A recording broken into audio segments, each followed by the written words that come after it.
In putting this presentation together, I thought it was quite difficult to be provocative and be definitive about what an operator's perspective might be, because it generally depends on what experiences you've had. So this is my take on some of the issues that we face in managing either historic contamination or landfills in the coastal environment, and I wanted to touch on a few of these issues. We've talked quite extensively about regulation. It's very important to us all because it tends to dictate what has to happen when. I'll quickly touch on a few of the issues that drive us to make decisions, both from a legislative point of view and from an operational point of view. I'll take you through some site scenarios that are important at the moment, primarily through strands of work that are ongoing, that some of you around the room will no doubt be aware of. There's a large contingent from the Environment Agency, and many of you will already be aware of some of the programs of work that are ongoing.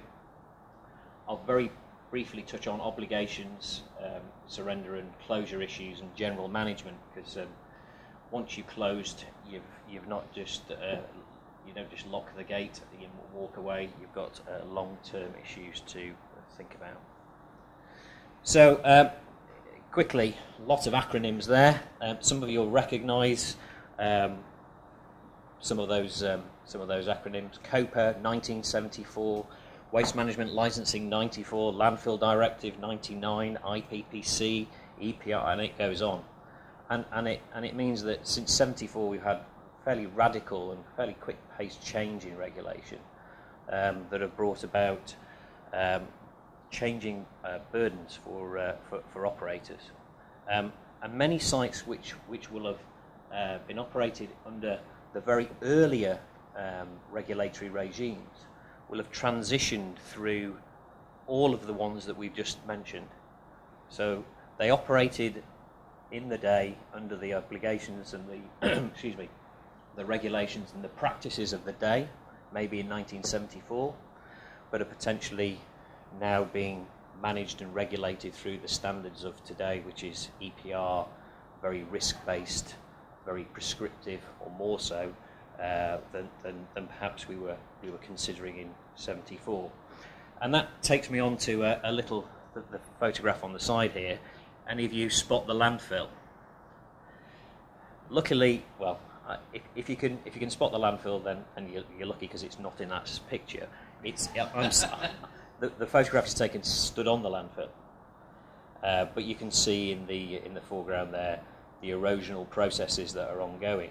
And just interestingly, the site in question is a relatively small site, but it operated pre-COPA. It was an open cast coal site. It managed refuse from the coal extraction activities. Overburden was moved around and placed. Colliery spore was moved and made into shapes around that ultimately became something that was interesting to fill. And it was filled pre-COPA. It became a regulated site under the Control of Pollution Act.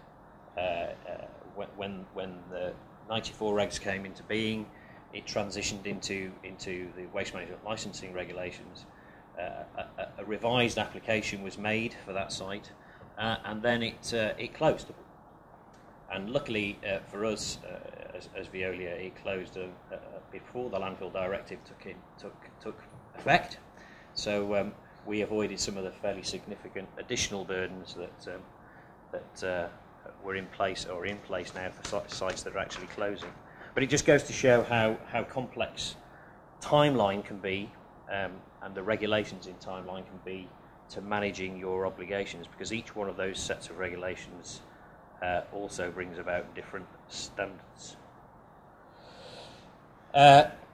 Just touching on the Landfill Directive, quite a few people have already mentioned that through their presentations. Nick's just stole my thunder and mentioned it specifically.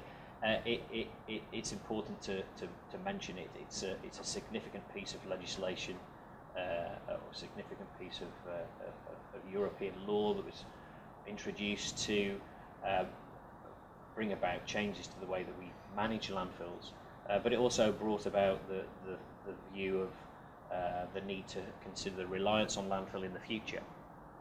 And therefore, as Nick has quite rightly mentioned, the likelihood of future landfills, particularly landfills in the coastal environment, is going to be diminishing. And therefore, the scale of our issue in terms of managing landfills in the coastal environment shouldn't get bigger. That's one positive thing that we should take from all of this, perhaps. Landfill tax has driven that, and obviously, if you put things into context for yourselves, at £72 a tonne in tax terms versus something in the order of maybe £20 a tonne for disposal, it just weighs the burden of how this legislation has actually driven waste away from being deposited in landfills and has made other technologies more viable. It's also probably very important to mention, again, many of you around the room will already be aware of some of these programs, and I'll come back to them in a minute, but there's 3 strands of work that are particularly important: closing landfill project, closed landfill review, which is reviewing lots of older landfills, and the current permit review process, which is reviewing more modern permitted installations, and particularly landfills. Another important point, and I think I hadn't realised the significance of what an SMP was until I sat on this steering group, and that's one thing I've learnt.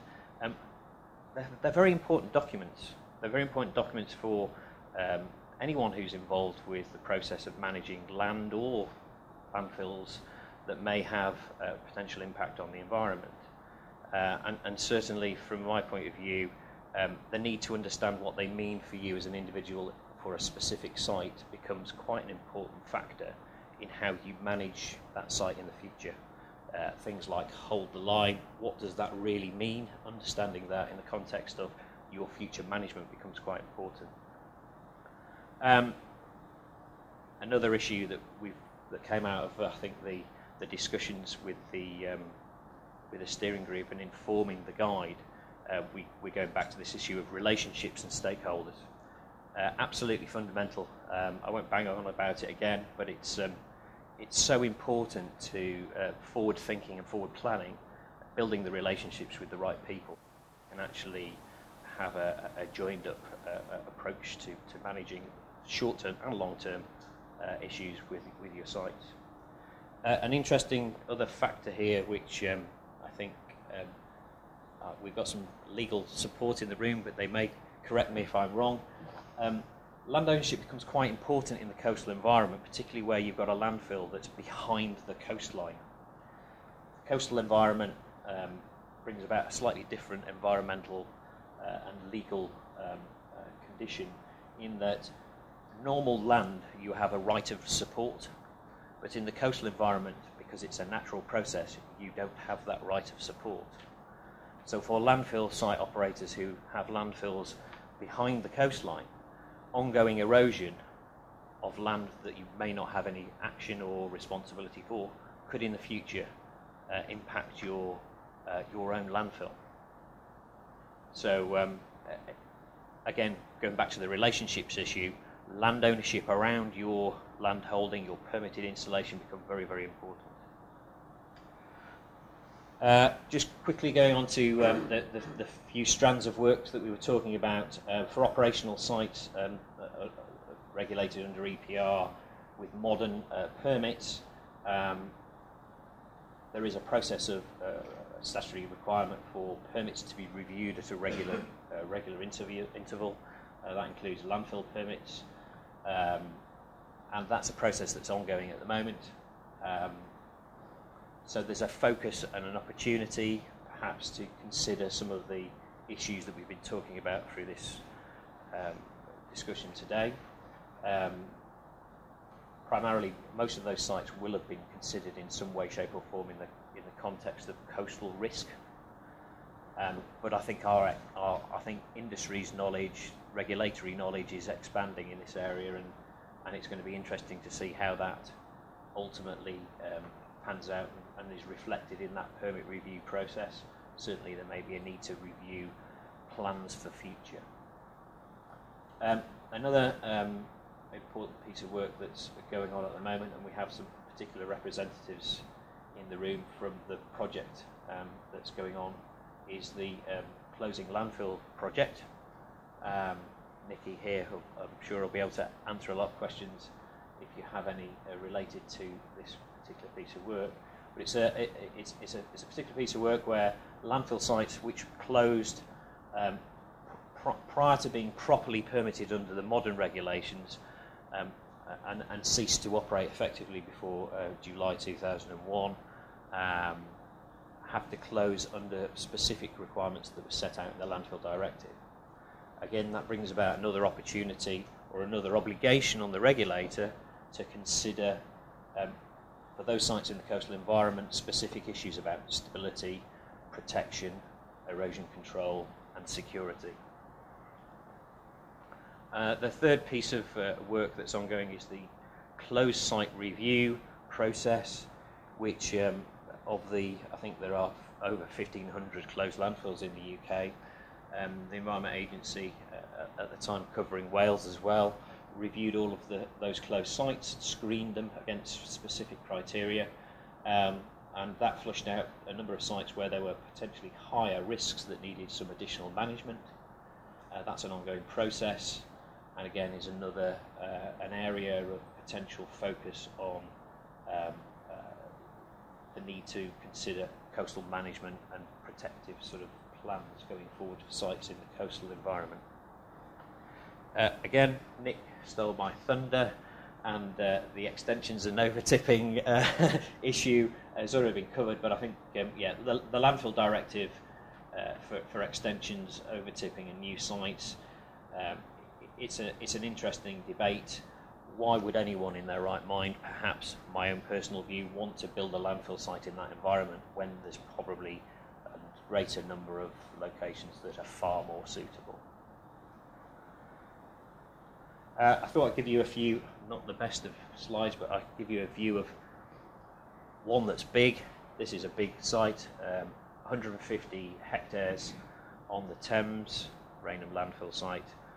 It has its complexities in that several hundreds of metres of the frontage to the site form part of partial containment, and it brings about its challenges.